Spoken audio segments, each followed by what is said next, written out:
Hello, everybody. My name is Ellinglian, and I'm the executive director of Unpossible NL. I'm not sure if you can hear me, but anyway, I feel like I'm talking into the internet as usual. This is the internet. I'm the executive director of Unpossible NL, and we're coordinators of the RPM Challenge. And it's my great pleasure today to introduce a Newfoundland musician that I've been a really big fan of for a long time. And every last piece of music that I've heard from her resonates with special kind of like honesty and heart and intelligence. And she's here today to talk to you about alternative tuning, something that I do not know a thing about, and I'm going to be uh, asking all of the dumb questions on your behalf. So if you have any questions, put them in the chat, and I'll bring them to her. Yeah, so her latest single is called Doorman, and it's available wherever you listen to your music. And yeah, Kat McLevey, everybody.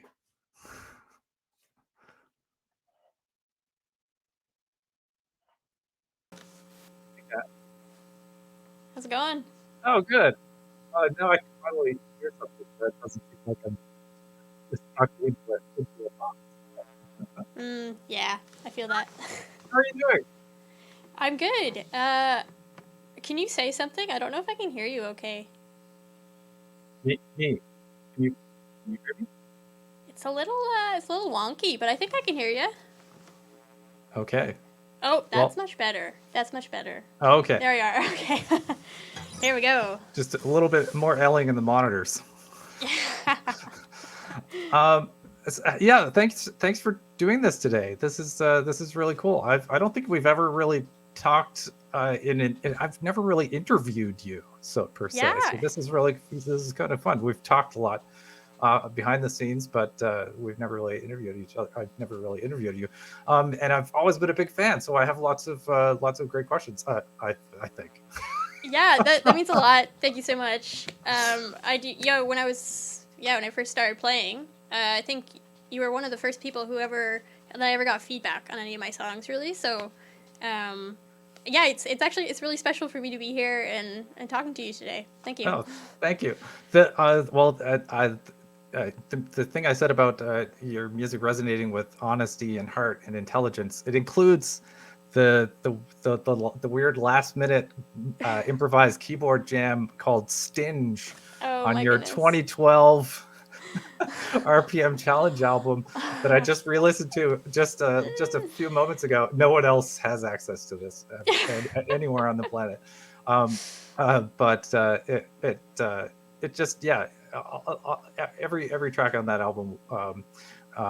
Just okay, yeah. Backstory: 2012. I was running the Scope newspaper, and we were running the RPM Challenge in Newfoundland and Labrador, and we accepted the local RPM albums, our RPM submissions, and we received this one from a person named Kat McLevey, and I listened to it, and just from the very first track, the track "Make a New Discovery." Oh my goodness. I know, and I promise not to embarrass you too much, but This is all coming back, you know. I know it's all Kind flooding of, back.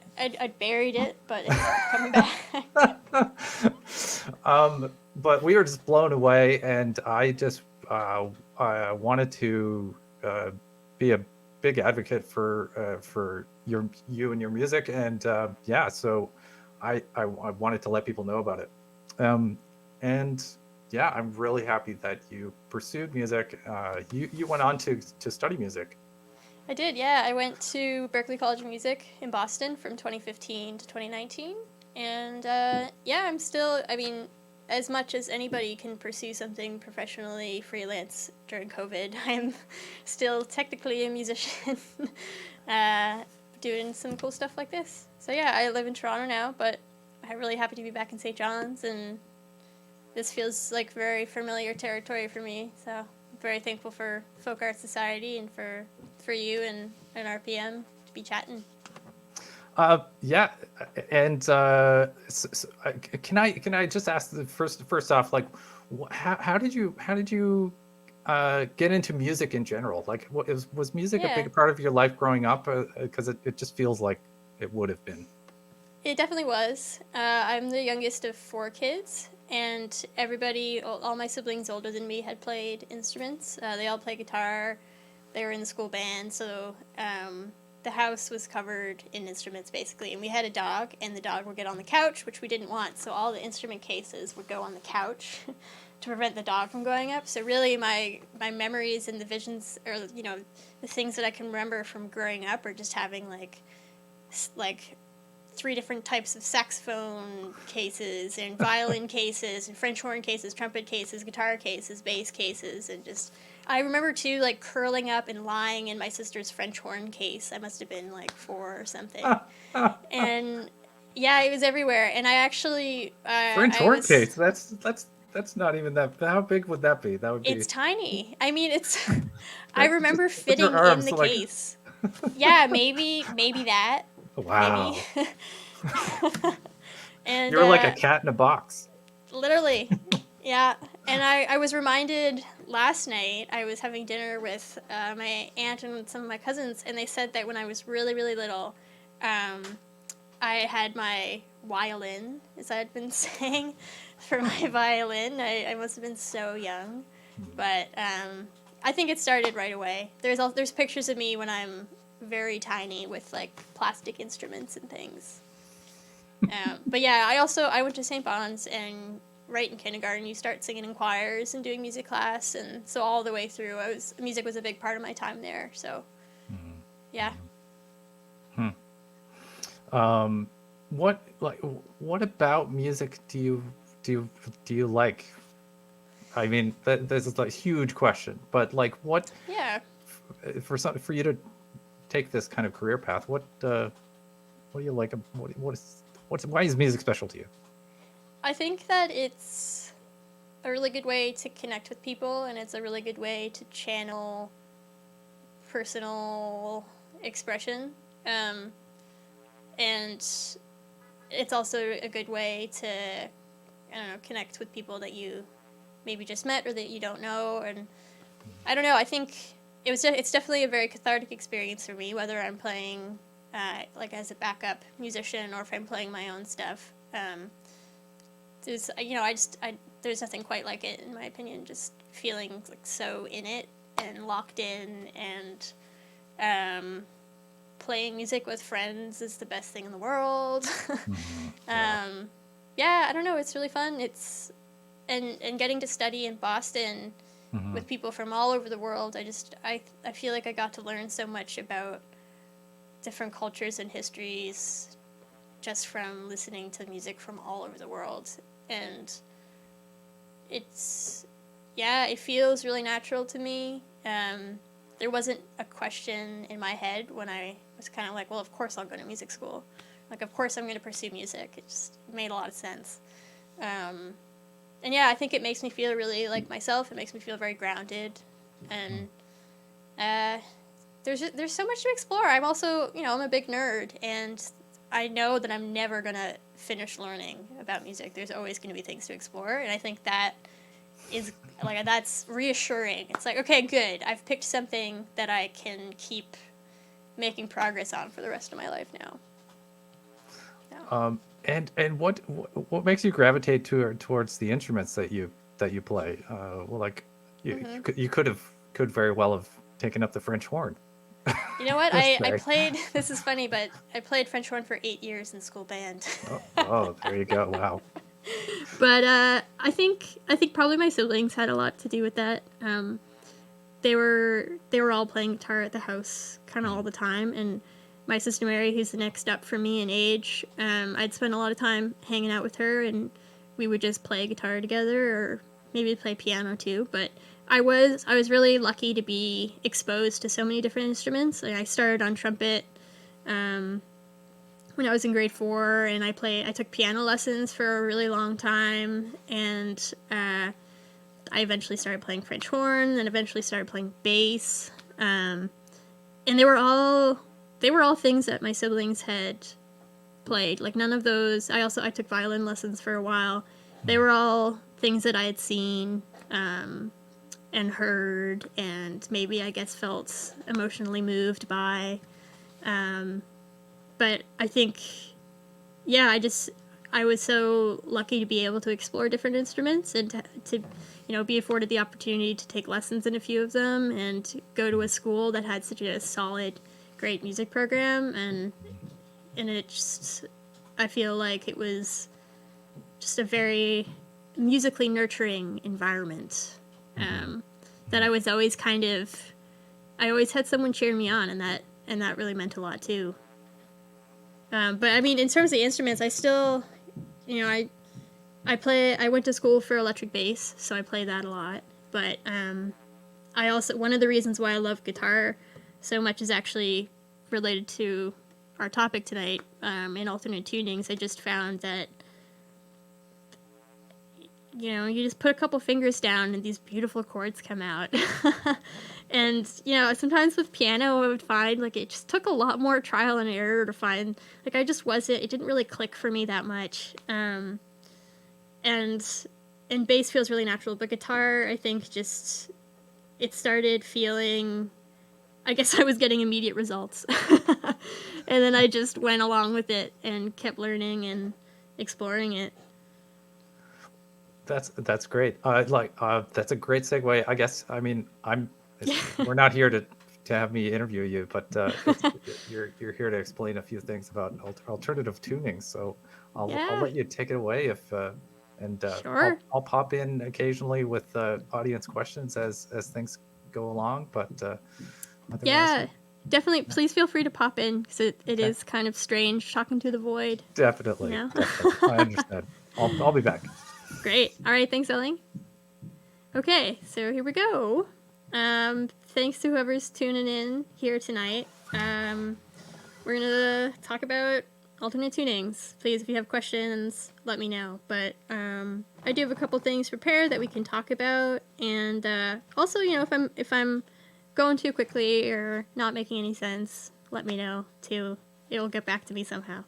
So, but yeah, let's get started. So, I think when I first was approaching open tunings or alternate tunings or alternative tunings, it's really just, it's a thing for creativity or inspiration to play. So when I was first learning guitar, I think maybe I was 12 or something.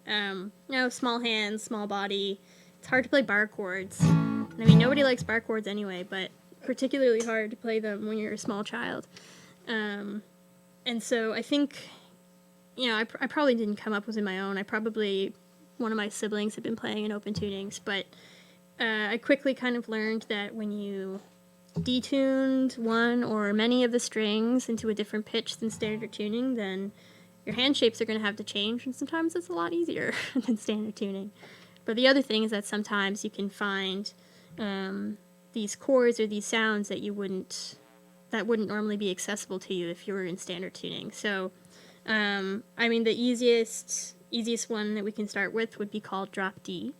And when I'm talking about strings and things, the high E string here, that would be string 1. So we'll talk about string 1, 2, 3, 4, 5, and 6. So first, let's tune this E string, the 6th string, down to a D. So one way to do that, our 4th string is a D. There we go. So, okay, things are going to be a little bit foreign. If I wanted to play my bar chord, it's not going to sound the same. It's kind of cool because it's like kind of like a hybrid chord or something. But let's think about it. If I wanted to make, or actually backtracking a little bit. So when I approach alternate tunings, a lot of what I'm thinking of is the bass note. So I am a bass player, but I try to move around the neck having the bass note of the chord on the 6th string here. And that's mainly because it frees up, these strings down here can ring, and I don't know, I'm a bass player. That's what I do. But, so let's, for example, find a 1, a 4, and a 5 card. So D, I'm going to turn my tuner on just so I keep myself in check a little bit. So, okay, if my lowest note is a D now, then my open D chord, I just added an octave to it. So instead of just strumming strings 1, 2, 3, 4 and having a kind of what I would think of as a shallow sound, I now have an extra octave down. So already, I think it's awesome. But if I was gonna say, let's find the 1, the 4, and the 5 chord. So in the key of D major, your 4 chord, which for anyone kind of unfamiliar with that numbering system, I'm taking the notes in the D major scale and I'm assigning each one a number. So a 4 chord would be built on the 4th note of the D major scale, so D, E, F sharp, G. And I'm going to build a major chord on a G, so a G major chord. Let's find on the 6th string where the G is. And that would be on your 5th fret here. So let's think about it. Now we have our bass note. Let's take a listen to the other strings and see what we need to change.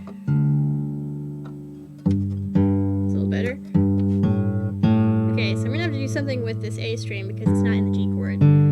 Okay, I can put I'm just using my ear here. I'm not really thinking about theory. I'm just saying, does it fit? So, 4th string. Perfect. That fits. Perfect. Fits. No.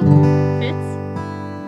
Alright, the E is a little bit funky on the top. That would be like a tension of 13, but for all intents and purposes, this is a great D sound. This is our D chord. I just have 2 fingers down. It can be any fingers. Any fingers that you want.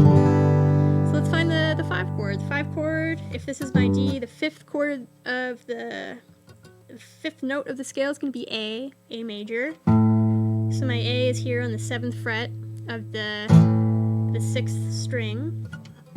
So how would I just move that shape up? Before I had 2 fingers on 5th fret, let's do 7th fret. Okay, so let's listen to each string and see what we have to do. Okay, I don't love that in the chord, so maybe, alright. I'm gonna add another, on the 4th string, 7th fret. Let's hear just 3rd, it's a little bit weird. Okay, maybe on this, let's change this 3rd string here. I'm just gonna put my finger anywhere. Alright, that's a minor. It's a minor sound. It's not even A minor. Those 2, string 1 and 2, that makes it sound very beautiful, actually. Cool, so that's a nice, if I want to make this major, I'm going to take the 5th fret, my index there, I'm going to move it up a fret. Cool. It's a very nice, beautiful, open sound. And it's very easy to do. It's a lot easier than a bar chord. All I have is that shape there. So I can even move it down to the 4th. So before, I didn't have my index, but okay, 4th, 5th, and our 1. It's our regular D major chord. So now in this drop D tuning, I already have a different kind of sonic landscape for whatever I want to do on this guitar. 6 minor, I'm going to go, the 6th note would be a B minor. So basically I figured out that this shape of having 3 fingers on strings 4, 5, 6 on the same fret, and then using my index either 1 fret back or 2 fret back, can figure major, minor qualities of the chord. And I have these, the B and the E string up here. They're both what we call diatonic in the key of D, so they're in the scale, they're part of the scale, which means that any chord that's built, that's, part of the key, it's going to sound fine having that E and that B there. So I'm just going to let them ring.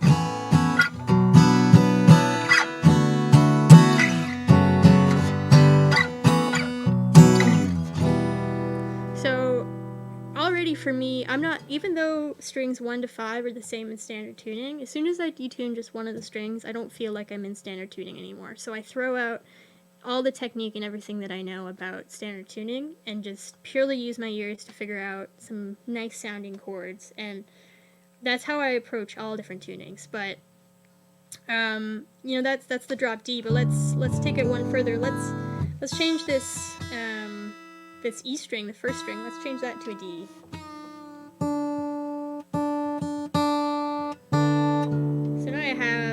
going from low to high, I have D, A, D, G, B, D.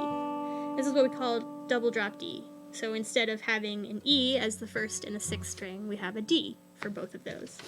This is actually a tuning that I've been fooling around with a fair bit lately.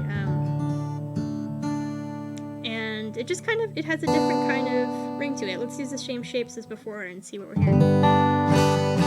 4 sounds great. 5 sounds great. Kind of like that actually. Da, da. It's a nice little crunch there. Beautiful. So it has a bit of a different quality than the drop D. Still sounds great. And let's see.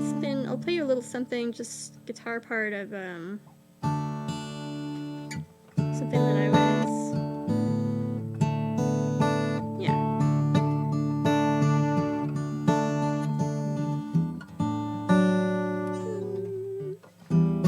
Yeah, there we go.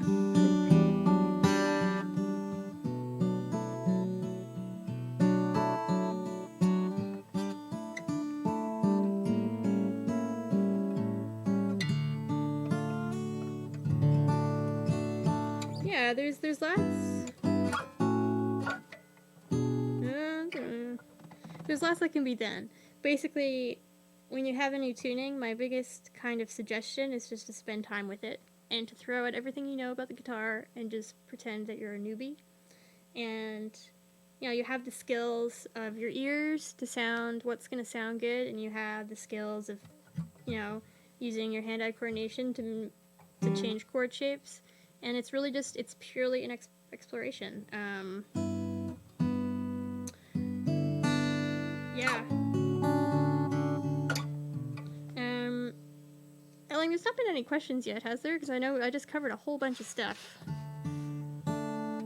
No questions yet, but I have a question. I mean, like, yeah. I just, I don't know. I'm basically just saying something that you said before, but I just really love the idea of the idea that you make it unfamiliar for yourself, Yeah. and then you're able to explore a little bit better. Is that what you mean? Yeah, it's totally what I mean. I think, and I mean, you mentioned that 2012 RPM. I think, so much of those songs, I don't remember pretty much any of them, but I know those were all explorations at the time, and I'm pretty sure there's a bunch of different tunings used in there. And it was me just kind of, I didn't even know standard tuning very well, but I just knew that I didn't really like it. It just wasn't comfortable in my hands. So I was also learning guitar under the pretext of I don't know, it being an exploration and really relying on my ears and knowing that I couldn't necessarily go on guitartabs.com and be this isn't what AC/DC would do. Exactly. Yeah, I was really relying on myself to learn a lot, but I think it just kind of speaks to, for me, what the spirit of RPM always has been. For me personally, is just exploring something new and gaining new skills in music and exploring something you haven't done before. And that is literally what alternate tunings are for me. I did a music degree. I could nerd out if I wanted. I could be technical about it. I could think, okay, throw down. I could approach an alternate tuning technically or thinking about the notes, but that's not that's not the point. Right. Yeah. If I was, you can do whatever you want with these strings. Just play with it. You could chop them off and wrap them around your head. Chop them off. Just cut them off. I mean, you could figure out all the different appropriate chords in a detuned. Exactly. I guess is that what you mean? I don't even know. But yeah, I understand. That's something I really understand. It's just improvising until something feels right, and then that process of eventually trusting yourself and your ear. can be tough for people. How Absolutely. did you get there? Um, I mean, here a lot of time, everybody's really good at being their own worst critic, Yeah. and a lot of that might have to do with self-esteem and self-worth. And I think when I was first learning music, I was really, really fortunate to feel supported in what I was doing, and I felt like I was good at things. And that's not, I don't take that for granted. I know that for a lot of people, they didn't have that kind of support, or they didn't have that kind of belief in themselves, maybe. But um, I felt like I had permission to be really bad at what I was doing and to figure it out as I was going. Because Yeah. even when I was working, even when I was probably sitting in my bedroom or in the basement of my parents' house or something and just sounding awful at whatever I was doing, I would go upstairs at dinner and I would get positive reinforcement for what I'm doing and encouragement to keep trying. And so I think for me, throughout my time songwriting or playing guitar or even playing bass, it's kind of like I do really feel it's internalized in me that it's totally okay to be really bad at something. And when you're just starting out, you literally have to be bad at it. No one's, and not being hard on myself for not figuring it out right away. Um, but also kind of trusting that if something sounds good to you and feels good to you, then kind of just, I don't know, it's okay to share it. And a lot of the times you get really good feedback, and sometimes you get really horrible feedback, and just kind of taking it all in stride. Right. Yeah, it's really just trying to. Honestly, I feel kind of like a kid every time I pick a guitar up and it's unfamiliar territory in a new tuning or something, and just letting go of any sort of like ego or even musical education that I have, and just like, and then something sounds good, it's like, oh my goodness, I want to show people that, like, listen to how good this sounds. And yeah. Uh, I mean like sometimes it's you forget that the word the verb that you use for music is play music. Exactly. That's so true. And people take it so seriously, but Yeah. at the very heart of it is it's exploration and messing Yeah, I up a think whole bunch of times. totally. And I think for some people who are probably under a lot of professional pressure as a professional musician to perform right every time, or in whatever particular idiom that they're playing in, or whatever kind of facet of music that they're working in. I know that not everybody has the opportunity to just sit around and mess up. And I do find myself in a particularly like lucky position and to have creative freedom, so to speak. I'm not on a label or anything. I don't have pressure from anybody to crank out good stuff all the time. I can just take whatever time I want to Right. explore and play. So yeah, I feel really lucky for sure. Lucky, it'd be nice if it was like a steady gig and a big I paycheck, mean, but COVID though, yeah, it'll get back. it'll come back. Yeah. Yeah, it's you. I don't want to take away from the time for the tunings, but I have a question about how your time with Tim Baker. You were Yeah. a bassist with him Yeah. for his tour. How Yeah. did that go for you? It was great. It was a lot of fun. I was living in Boston still, but I was moving. I was graduating in the summer of 2019 and going to be moving back to Canada, and I didn't have plans yet. But I think it was maybe earlier in 2019 Tim had reached out, and he was creating this new project of having a trio tour with him, because we were going to be opening for Half Moon Run, which is a really big band around Canada and the States and Europe, and we were going to be opening, so it's going to be a short set. We don't want to, Tim wasn't, probably financially and just logistically, like, you couldn't take his whole band with him. So he hired me and my now roommate, Stephen Foster, to tour with him. And I got I think I got hired because I could sing and play bass at the same time. So Tim was looking for somebody who played bass and someone who could sing backups, because he wanted there to be a lot of time, like the three of us singing on the songs. And Steve's also like very, very accomplished musician and very amazing at singing and drumming at the same time. And so I came to Toronto in September for a week of rehearsals, and then a month later or something, we hit the road and we went across the states with Half Moon Run. And then I got back here to St. John's and had no idea what I wanted to do, but I just kind of sent Stephen Foster a text asking if he knew anybody subletting a room in Toronto, and he was like, "Yes, me." So 10 days later, I drove to Toronto by myself and subletted his room, and yeah, so really that tour with Tim was a big catalyst in me deciding to move to Toronto and getting welcomed into the community there, because Tim was living there at the time, and yeah, and also, come on, it's Tim Baker, so I know, people right? thought it was really cool, and then I got hired for other things. So The thank you, Tim. yes, I want to take a step back and ask how you approach writing your own music.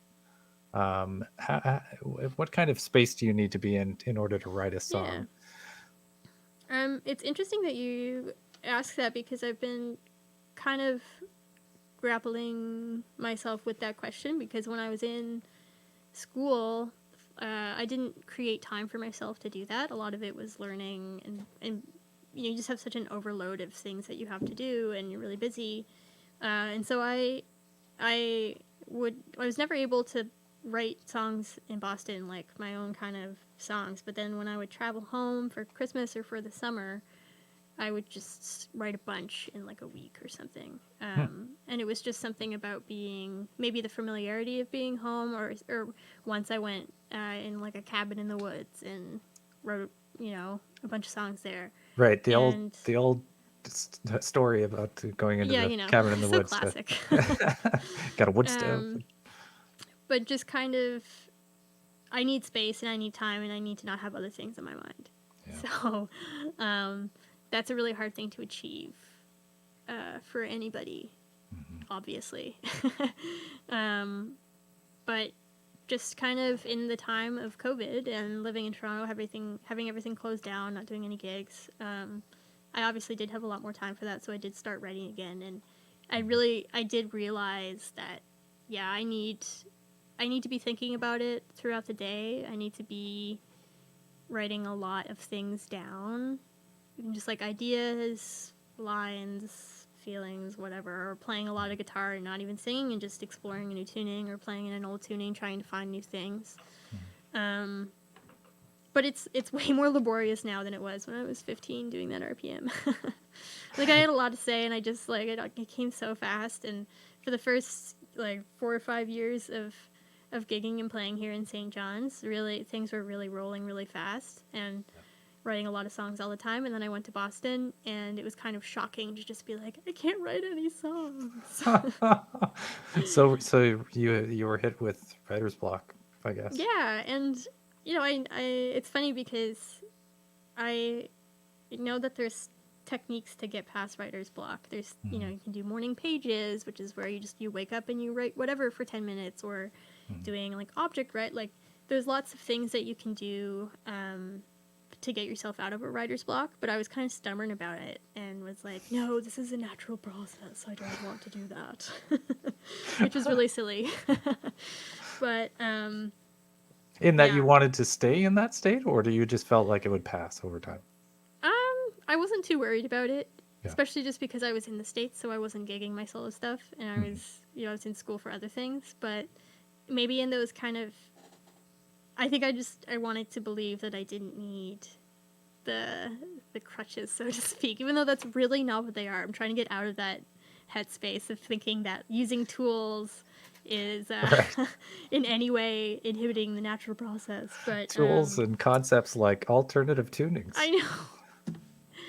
But yeah, it's when I moved to Toronto, when I left Boston and I didn't have this, when I wasn't in school and I had a lot more time to just sit and process things, then I was able to kind of give myself that solitude or that alone time to get in the zone, so to speak. Right. I wondered if you could try out a different tuning right now and just Sure. kind of explore like how you would explore, as you would, I guess. Maybe, I don't know. I'm Yeah, trying absolutely. to replicate your process. No. Sure thing. No, let's do it. I have 7 tunings written down that I was gonna talk about, and I'm gonna build off one of those. So I'm not gonna do the same one, but I'll build off of it. So I'm actually gonna use. I have a second guitar here because I'm gonna change. I'll tell you what I'm doing, but it would just be. Don't do anything surprise. Don't surprise us. So oops, I don't want to spill my water. So I have this tuned right now. The 6th string is a C. So before I was kind of working in a tunings that were in the key of D, but for a really long time I was writing a lot of stuff that was in C, or I could use a capo, but the tuning in some form of C. Right now this is tuned C, G, D, G, B. D? Is that an E? D. And that, so I think it's kind of beautiful. You have like a G chord on top of not quite a C chord, because you have the D there, but you have a nice, if I just put one finger down, second fret, 4th string, I have a nice, rich, low, vibrant C chord and a G on top. But let's I'll just change some things around and let's figure it out. So let's do this D, or the G down to an F.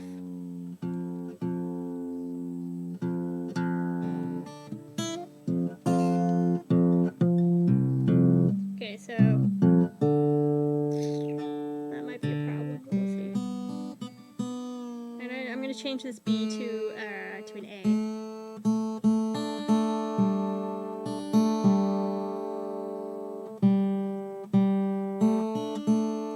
By ear here, so I'm so sorry to anybody with perfect pitch. So right now,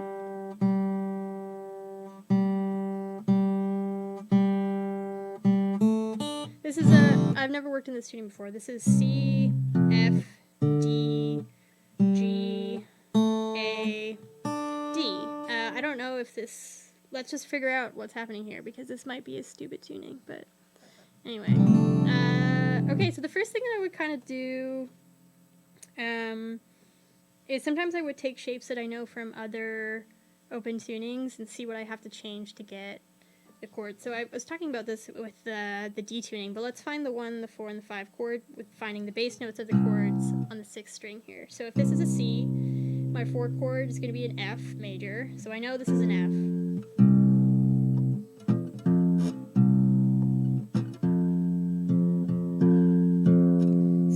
String here is an F, so I don't technically need to do anything there, but I could get the 5th.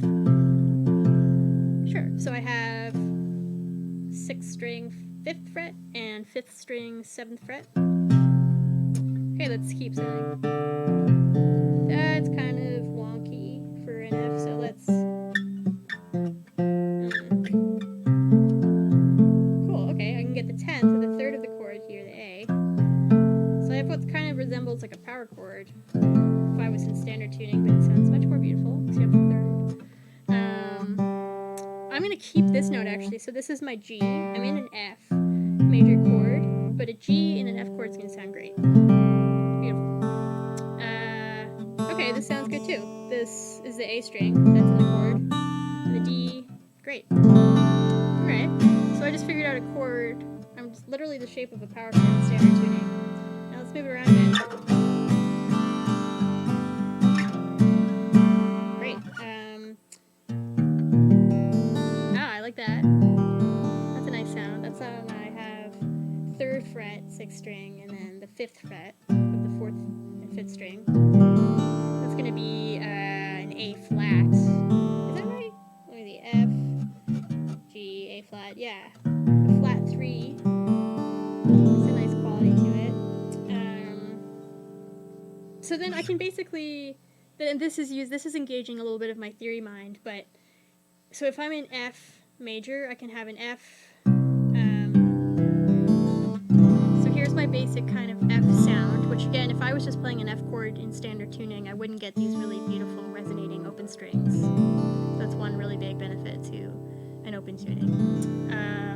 Okay, now let's do flat 2. Okay, that sounds raunchy.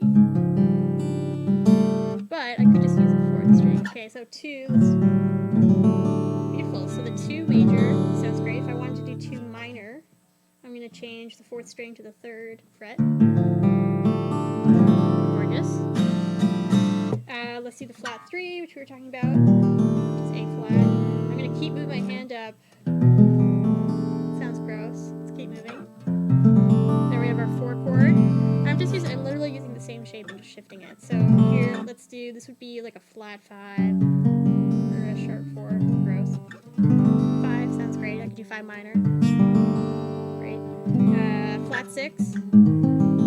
Okay, so that's kind of a. That one's the weird one.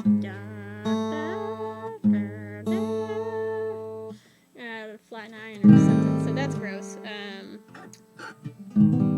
So let's just move it up.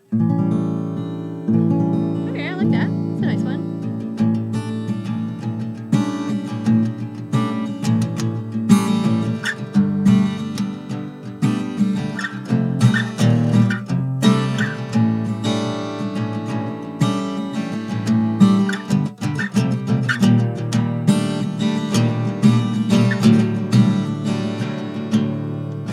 Cool, so that's literally, I literally kept the same shape the entire time. That was nice too. Cool, and then, so because I really like having those open resonating strings, I could also say, okay, I could change these two though. I could make this D string, let's just move it to a C for fun.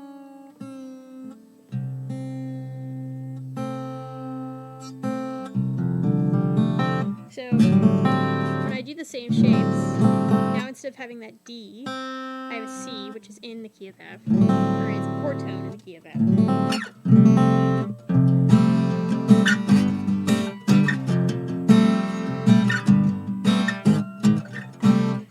It just sounds a little bit different, but it's also very similar. So, you know, sky's the limit. Not actually, but you can make adjustments as you go. If something's not to your liking, then change it. I don't really like having this as an F, this 5th string as an F, so I'm going to change it to a G.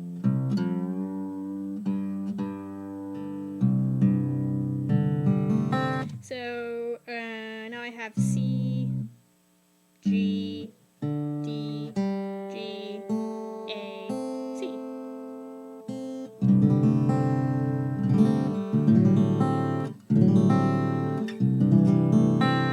Great, so now instead of having the kind of power chord shape, I can do a shape that I much prefer, which is barring with my index finger the 5th fret of the 5th and 6th string, and now I'm just going to use my pinky to get the 7th fret on the 4th string. I prefer, I don't know, you know, it actually probably is easier to do that shape, but I like having this low string here, this 5th string, I like having it in part, like a chord tone of the bass, because then I can keep, those can just kind of ring out. They're really low, so you don't want to have, you don't want to have those crunchy notes in a really low register. So I'm going to keep those as chord tones.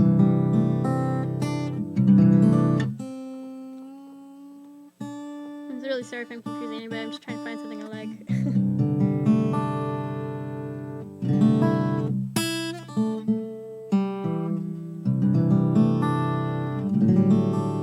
So this actually is a tuning. Now that I come to think of it, I've used this tuning before. But that would kind of be the process. Like that new tuning that I was doing with the CF, I just prefer it when the fifth and sixth strings are in fifths. So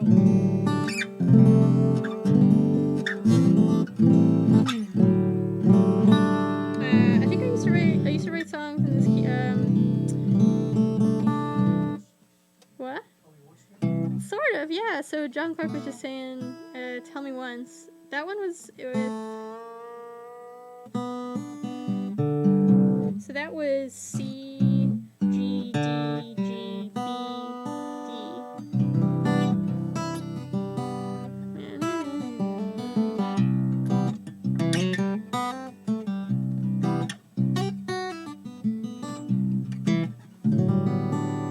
Yeah, so that was something kind of found from just noodling around and being like, okay, so if I want to do a kind of scalar pattern down, the strings have different intervals to each other, so I can't just do, the shape that I know is a major scale. It's not a major scale, so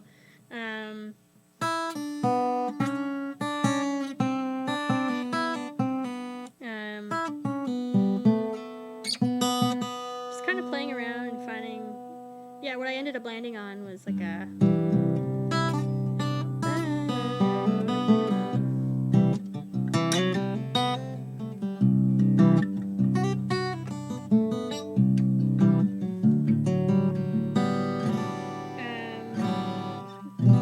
really just playing around, yeah.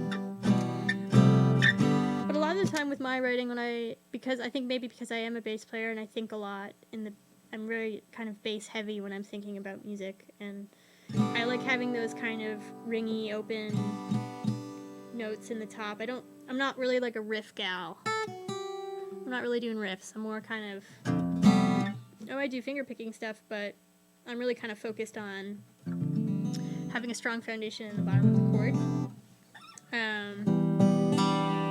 So these, especially strings 1 and 2, those are so, you can really afford to change those into whatever you want.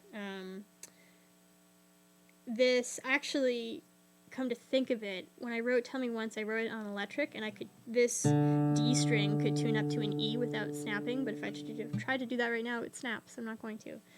So this was actually kind of a modification of, I didn't want to have to bring an electric to all my gigs, so I modified the tuning a bit so that I could play it on acoustic, which is also something that you can do.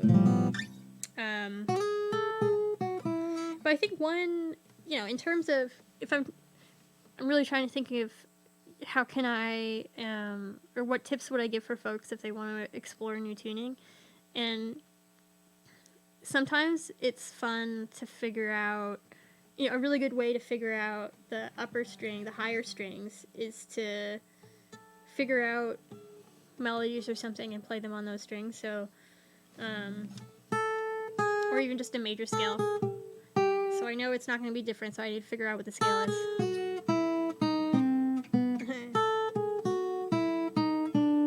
Okay.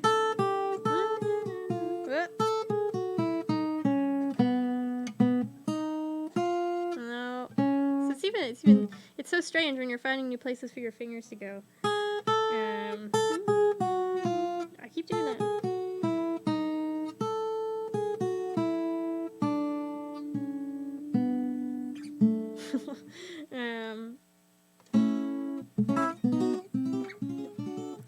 So kind of just figuring out how you would play something. So then if you did have a melody in your head, or if your songwriting is particularly geared towards riffs or thinking about melodies, then a great way to know a new tuning is to figure out how to play that in the new tuning, and then kind of, making any modifications that you need to do, but keeping in mind that one of the beautiful things about open tunings is that it's supposed to give you something alternative to standard tuning. It's supposed to give you sounds and ideas that you wouldn't necessarily stumble upon if you were in standard tuning. So I think that's why it works really well for me as a bass player who's thinking mostly about the bottom of chords.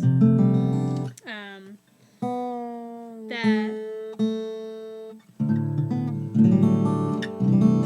Copa tunings work so well for me. I'm not trying to figure out riffs. I'm just playing chords.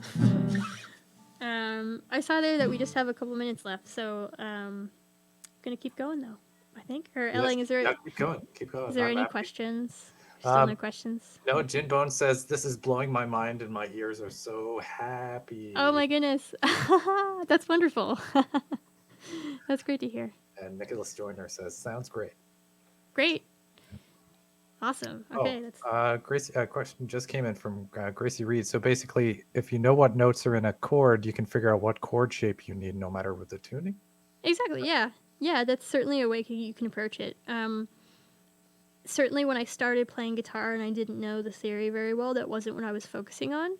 But especially if you are at a point where this tuning is comfortable with me, but let's say I wanted. If you kind of do have, an intellectual understanding of the intervals and what you would need to modify, then it would be quite easy to change one string, for example, tune it up or down or whatever, and to modify your chord shape according to that. But yeah, so that's definitely one way. The computer died. I can't see anything. So I'm gonna rely on this little headphone to hear what's happening. You're still going. You're still going. Still going? Okay, phew. Yeah, the second camera is gone, I think. Okay. Did that answer the question? I got a little bit distracted when I believe so. Okay, great. Carolyn Clark is asking, do you ever tune to match your voice? Interesting. Maybe subconsciously. I do think that the key of D is one that is particularly suited to my range. So even if I'm tuned to something that's an open D, I can just stick a capo on. And sorry, just stick a capo on there, and then I'm in D. A lot of blues players play in an open G, which is not something I have explored. I just got a look from John Clark here. But I don't write. Look, what is he? The blues man over here. He's the blues man. But I don't. Maybe I don't write songs in G because I don't play in that tuning. Maybe the reason why I've developed my range in such a way that I have is because I always like playing in like C, D, E flat, maybe F, and it's very easy to capo, where you need to. But yeah, that's a great question. I think that's not something I've done consciously, but certainly if I wanted to, let's say I'm doing something and I want to play it in like an A or an A flat. If, for example, I was in this tuning here, that would mean putting the capo on like the 7th fret, which is outrageous, in my opinion. So that would maybe be an example where I would tune it differently so that I had to either use no capo or I just had a capo on fret 2 or something. But yeah, I think I just kind of stick to my CDs. Someone on YouTube is asking, do you prefer special string gauges for your tunings? I wish I did. I should. That's something I've been wanting to research for a long time, actually. I think I've snapped strings before, and I've thought there's this one absolutely ridiculous tuning that is in I think it's like a Crosby, Stills, Nash & Young song. I don't even know the name of it, but it's like E, E, E, E, B, E. And that is not something that I would be able to do with these current string gauges. That would have to be something that I got, that I changed it up. But I think for me, I could definitely benefit from having a thicker gauge string on my 6th string because I always tune down. So I do, for a fact, want to do that at some point. I could also probably benefit from having something maybe a little bit lighter on the D string or the 4th string, just because I kind of wish I could tune it up to an E, but I can't. Especially if I'm tuning my 1st string down to a C, that's a little loosey-goosey, so sometimes I wish that I had a bit of a thicker gauge, but in terms of any particular gauges, I'm not at that point yet. Maybe I can let you know if I get to that point soon. I I don't know anything about guitars or bass or anything, but I do own a U bass. Oh, And cool. they have those silicone or Yeah. strings. They're really big, right? They're like super thick. Yeah, they have a really strange sound when you Mm-hmm. to them. It's kind of a thwap, Nice. like a rubber band. Mm-hmm. Anyway, that's the only thing that comes to mind when I think about gauges or strings. Yeah. Those are, especially in guitar. I mean, I keep round wounds on. I think I usually do light gauge, like a standard light gauge set. But I think it is actually something I'm glad that that this person asked this question, because it's kind of giving me that push I needed to actually get get myself together and do that research and make the changes I need to. But the other thing too is that I only have one acoustic guitar right now, so if I want to play anything in standard, like I want to be able to go back to standard tuning if I need to.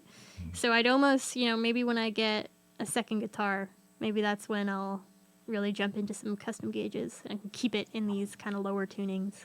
Yeah, right. I mean, like it must be a lot of like a lot of tuning that you have to do in order to change. Yeah, I was so silly when I was younger. I have like these really cringy memories of spending so much time in a live set tuning, because I was at this point of exploration where every second song was in a different tuning.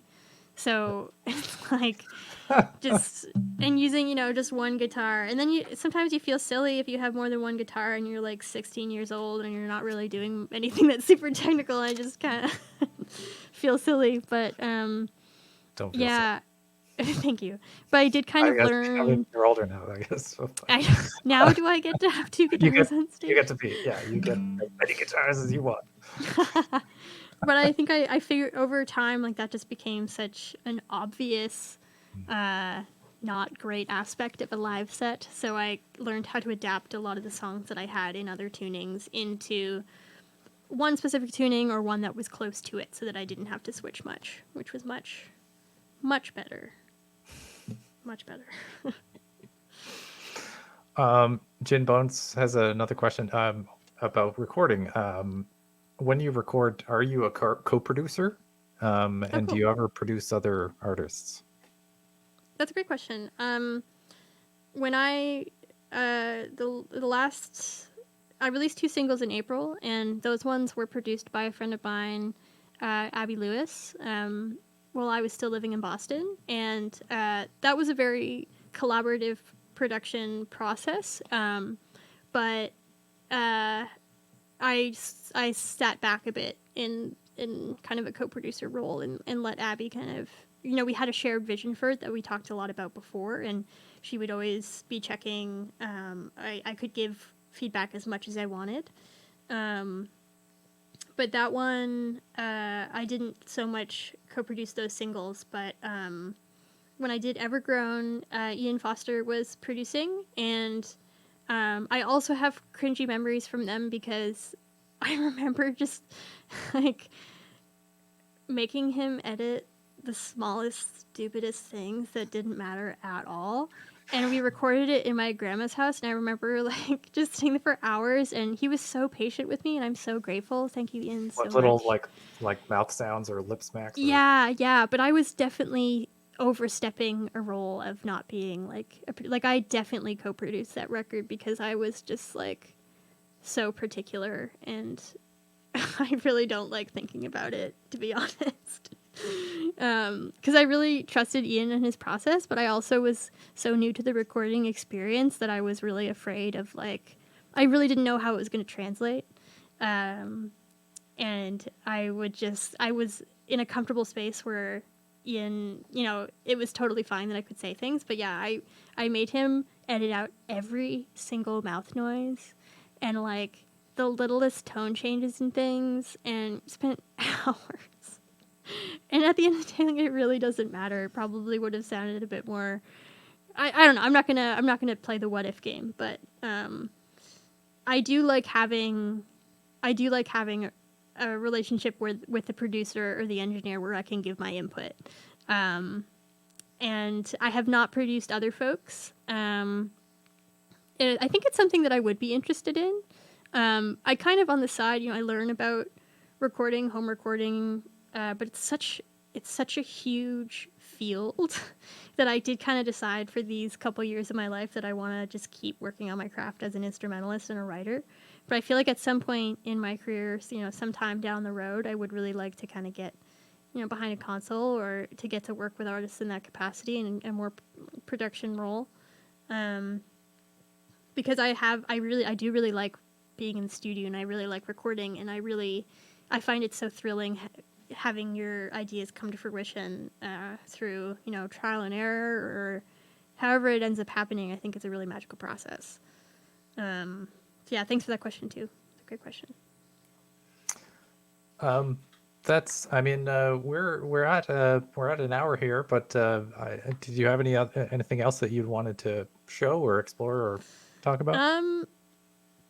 No, I mean, I would just, if anybody has any further questions, please don't hesitate to be in touch. I do want to give a quick plug to myself, though. I am playing a show tomorrow at the Black Sheep with Kelly McMichael. It's 7 to 10, $10 cover, and I'm going to be doing around a 40-minute set there. And if, yeah. How many guitars are you bringing? I'm bringing one. I'm being a really good girl, and I'm bringing one guitar. But yeah, I'll be playing in different tunings. That's all I know how to do, really. So I'll be playing in some tunings, and yeah, please, just anybody who has any questions, feel free to get in touch. I think the way that I approach open tunings is, I don't know if it's similar to the way other people approach it. I have no idea. So, but I'm happy to share anything about what I know. Excellent. Well, thanks a lot, Kat. This has been excellent. Yeah, thanks so much, Elling. It's been a pleasure. Thanks to the Newfoundland and Labrador Folk Arts Society for making this happen, and to all the RPM challengers out there, good luck. You can do it. Yeah. Woo! Yeah. Enjoy the rest of your day. You too. Thanks.